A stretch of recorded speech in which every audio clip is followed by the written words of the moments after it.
It's another episode about Cracked Cycles, and I'm sitting in my truck. You can't see it because the bed of this truck covers it up, but I've got my motorcycle trailer behind me and a little bit of money in my pocket, and that means we're going on an adventure. We're gonna go, hopefully, buy a bike, at the very least go look at one. So yeah, let's start this thing up, get on the road, and y'all can see my next project. Power stroke noises intensify. All right, let's go buy a bike. So really quick, I actually shot that intro before I even saw this bike. I didn't know if I was gonna buy it or not, and I didn't really know where this episode was going at that point in time, but consider this episode sort of just a primer on what you can expect if you buy an old Harley for really cheap like I did. So maybe watching this will arm you with some information before you drop some coin. Also, if you like this shirt, you can get it at my website, buttcrackcycles.com. Thanks for watching. Alright, so we are home with it. Didn't bother recording going to get it because no one really wants to see it, but yeah, the big reveal. There it is. This is a 93 Sportster. It's pretty rough. Definitely needs some work, but it has a clean title. The title matches the number stamped on the frame, so we're good there. And I paid $700 for it, which is pretty cheap. I could part this thing out and come out to the good, though I think I am going to spend some time getting it running. Anyways, I'm going to get it off the trailer, probably push it into the backyard, but just wanted y'all to get your very first look at it while it's still sitting here on the trailer the way I found it. And we'll start looking at it and seeing what's wrong with it, and obviously check out, what all I will need to do to it to make this a running, riding bike for somebody to buy, or maybe decide if this is going to get parted out. But let me get it off the trailer. Alright, so my wife and I pushed the bike off of the trailer, and I got it just parked out here in the backyard so we can get a little bit better of a look at it. We'll do a little walk around and just note some stuff that's wrong with it that's obvious, and just kind of talk about my plans for it.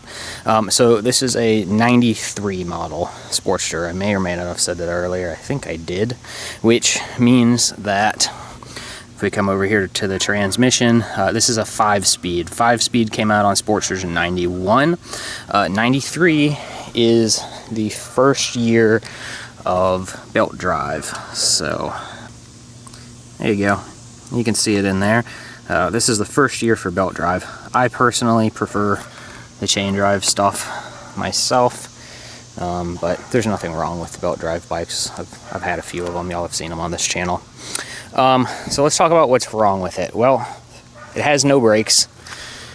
Any controls here for the rear brakes are gone. I'm not quite sure if something snapped off inside of there or what. This bike had some cheesy, chintzy, crappy forward controls on it.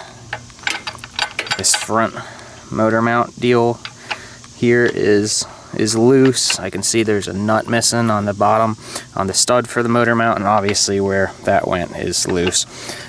So we'll figure this out. I've got a set of forward controls on another Evo Sportster that might get put onto this because I hate forward controls, and that other bike is something I'm building to be proud of, not just to flip. Who knows? On the front, we obviously just have, there's nothing hooked up. There's no brake hose. Come on, camera, focus. Yep, there's no brake hose at all. It looks like somebody has stuffed a piece of a cigar leaf down inside of there, maybe to try and keep dirt daubers out.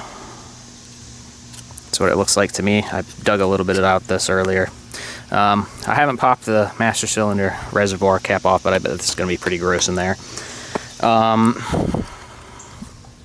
The speedometer cable is just hanging loose like that. There's obviously no speedometer on this bike, which is fine. I run a lot of bikes with no speedometer, but instead of doing this correctly, I don't know, I don't know what was going on here. No idea what this caliper is going to look like. The tires on this bike are just totally shot. They're really dry cracked. This front tire is also on backwards, which is kind of humorous to me. I wonder how long it was ridden like that. Probably the worst of this bike is the wiring.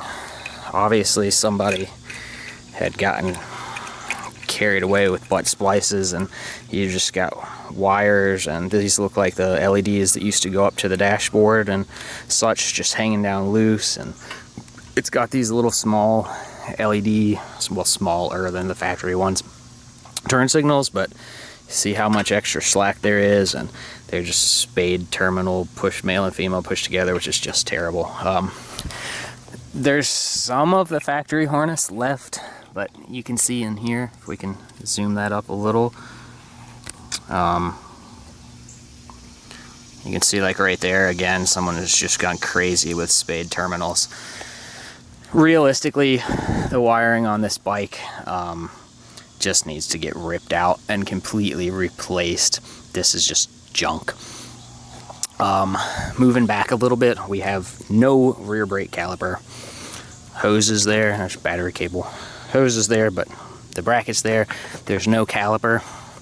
I will also say that when pushing it, it looks like the wheel bearings inside of this hub are just shot.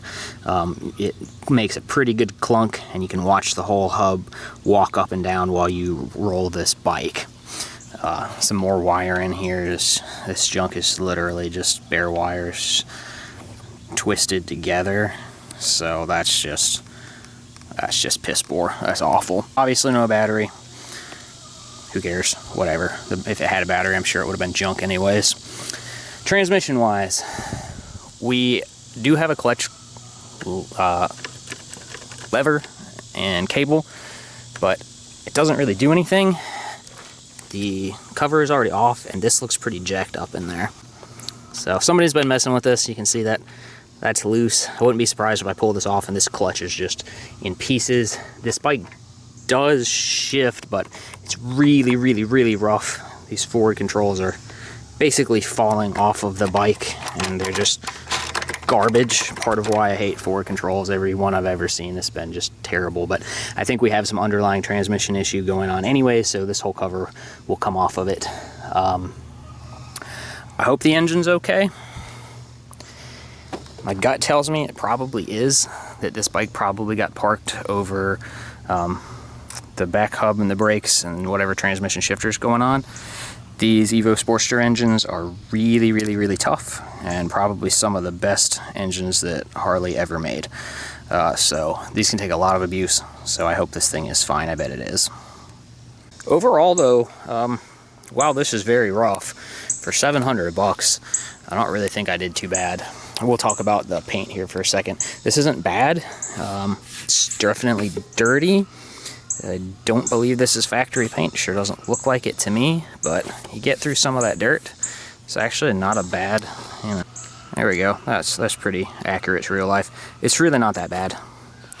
I think with some cleaning up, this paint job would actually look pretty decent. And if I did end up porting out this bike, then porting out the fender and the oil tank and the gas tank and the front fender all together, I think I do pretty well on those. A few last little things. It has this Screaming Eagle air cleaner on it. I don't really know if that means anything. I don't know if the Screaming Eagle package was actually a package option for these year models, and it has Screaming Eagle on the points cover. I say points cover, electronic ignition cover. And the bike appears to still have mufflers on it. I haven't stuck my head up them yet to see if they've been gutted.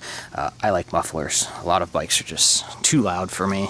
Call me old or call me a loser or whatever you want. I'm gonna go push this thing under my lean-to and throw a cover over it, and then we'll sit down and talk about just sort of what my plans are here. The bike's under the lean-to, and I apologize for some of the clutter just under here with me. It's kind of like my little outside covered catch-all space. This actually, the lean-to, and just dovetails into this project and why I bought it and what my plans are for it. If you're a long-term viewer of this channel, y'all know that old Harleys, while they are like a hobby and a passion for me, are also a business. They've historically been kind of a side, secondary business to me that has always played second fiddle to my main business, which is heavy-duty diesel repair. However, I'm starting to push a little heavier and further into doing the Harleys, and maybe over the next year or two, this might turn into my main business. So this will be a flip bike. I might part this bike out because it is so rough. Either way, at what I paid for it, I know I can't go wrong. It's just a matter of, do I want to spend the time taking this all apart and invest the money in parts and invest my own time in labor into getting this to a point where it's actually runnable and rideable.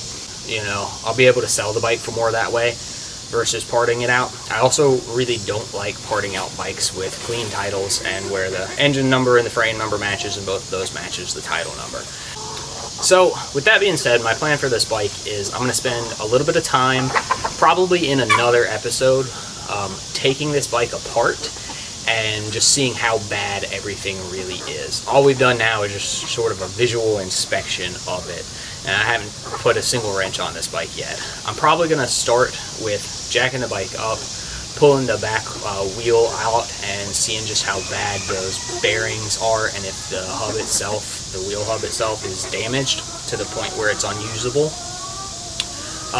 And then following that, I think we're going to yank the side covers off and check on where the brake should go, that pivot point on the right hand side of the bike, and then see what's going on with our clutch and transmission on the left hand side of the bike.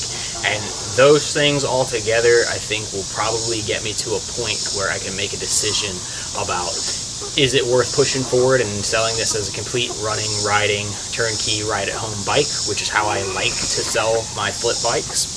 Or should I either try and sell this as a project and try and turn a little bit of a profit out of it, or should I try and part it out? I would like this project, whichever way it goes, to get done pretty quickly. I'm in the middle of some pretty other big projects, and I've been trying to squirrel away as much money as possible. It's end of July now, and I really want to start pushing a second driveway in here at my house on my property. And I've already got a spot cleared out and rough graded. I need to finish grade it and lay a concrete slab, throw a culvert in, push the second driveway in, pull all my permits, and break ground on an actual real shop. So the $700 I spent on this came out of that, you know, pile of cash that my business had squirreled away. And I would really like to turn that $700 into whatever it might be. If it's $1,500, $2,500, whatever my profit might end up being on this bike at the end of the day, I'd like to do that as soon as possible so I have more money to throw into my building project. Anyways, thanks for watching. I hope this gives you an idea of what less than $1,000 Harley looks like in today's world of, you know, where we're at right now in Harleys and Harley prices and what you get for your money. Thanks for watching. I'll see you guys on the next one.